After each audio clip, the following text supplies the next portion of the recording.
So do we have a responsibility to help out the Ukraine? Yes, because I believe that we set some of the predicate for what is going on right now in the Ukraine and perhaps could take place in other places. So under the present administration, we've weakened our military on the world stage by nonsense deals like the one with Iran, and we've withdrawn from Afghanistan, leaving behind terrorist regimes and millions of starving people, not to mention millions of dollars of our own equipment. We've been pumping out woke ads for our military. And we've taken our strongest force in America, and instead we've been using the military to target gay pride activists with two moms who joined the military just for self-discovery rather than calling upon people who love their country to fight for their country.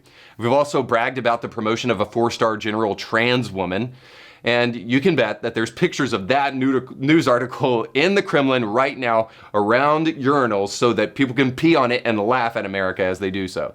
We've traded energy dependence for reliance upon Russian oil, and our president has screwed up everything that he's done, including the slowest and weakest rollout of sanctions against a dictatorship in my lifetime.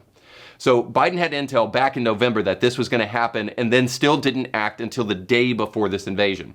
So whether we like it or not, our position on the world stage impacts the rest of the world. This is not being self-centered or selfish or anything like that. It is to recognize a fact that when we look bad, it gives credence to dictators. Even though Biden has been so slow with sanctions as to welcome this Ukrainian invasion, it still needs to be said. Putin, yes, is to blame for what's going on here. Biden didn't do it. But he has set the predicate for stuff like this to happen. And although I know it's being said a lot lately, I think it's worth questioning. Why didn't this happen under Trump?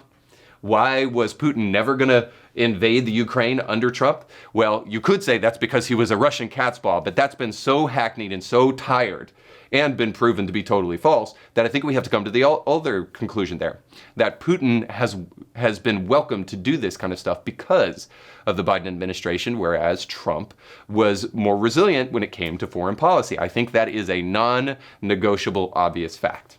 So do we need to act militarily? Do we need to send troops out there? I don't honestly think we're at that place yet, and maybe we'll explain that a little bit further as we get into some of our headlines today. But I do believe we have a responsibility to act, to help out, simply because we have the power to do so. And this is something that meets that burden. But I've been asking another question from a Christian perspective. So not only do we have the responsibility to help out, but do we have the moral obligation to help out? Now, I think we need to be careful anytime we take scripture and make it universal commandments for governments and militaries rather than individual commands. However, there is a threshold argument here. Once evil passes a certain threshold, and it's within our power to do something about it, shouldn't we? Christians should have and did stand against slavery in the 1800s. Christians now should use every tool that is within their law and their governments to stand against the murder of millions of babies every single year. In this case, the real question is one of degrees. Because let's face it, if you're not really concerned about what's going on in the whole world every second of every day and asking for the U.S. to be involved in everything that happens, then we need to be a little bit logically consistent here. So the real question is does what is happening in the Ukraine rise to the level of Christian command? So I'll be the first to say, I don't know, but we can't pretend that this is on level with one person being held captive overseas or even 100 Christians being bombed on an Easter morning service in Pakistan.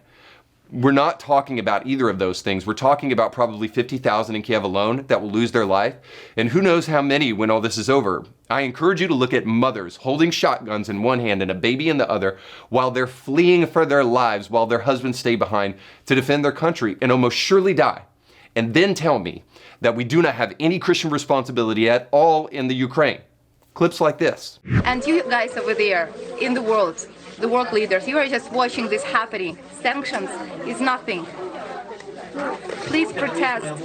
Simple citizens, please put pressure on your governments, on your presidents. Please let them know that you care. Because if the war so easily started here in Ukraine, in the heartland of Europe, very soon the war will knock at your door. So does this mean we send in troops? I hope not. But I'm also not prepared to suggest that we can idly sit back and pretend that we don't live in a much smaller world than we think. If COVID didn't show us that, I don't know what will. So to pretend that that's over there, we don't have to worry about it is a little bit foolish. At the end of the day, we can sit back on this one and be concerned only with our gas prices and pretend that Putin isn't a threat to me and my family. But what happens when he attacks the next country and the next country and the next country? Will we still pretend it's not a threat to us and that it's not a threat to the greater global community? Or will it be too late to realize that tyranny unopposed is permission? At some point, we must finally wake up to the fact that injustice anywhere is a threat to justice everywhere. And therefore, I think we do have a Christian responsibility to pray and then to urge our political class to act and do something here. I like to use this argument because I believe it is something that needs to be said.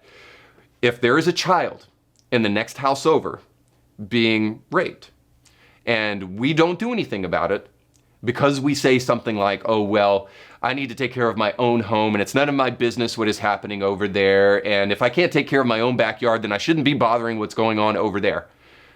That makes you, if not ignorant and negligent, evil. Everybody knows that we have a responsibility to our neighbor. So what's the real question? So the real question here is, who is our neighbor? We can easily see that the person next door is our neighbor because they live so close in proximity. But is proximity the thing that really determines whether or not a human life has value? I think the answer to that is no.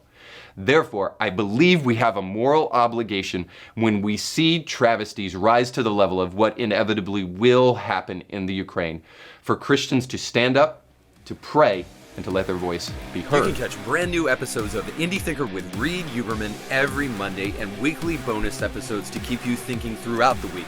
But you have to subscribe and click the bell to be notified when new episodes drop. If you enjoy this content, make sure to like this video and share it with friends.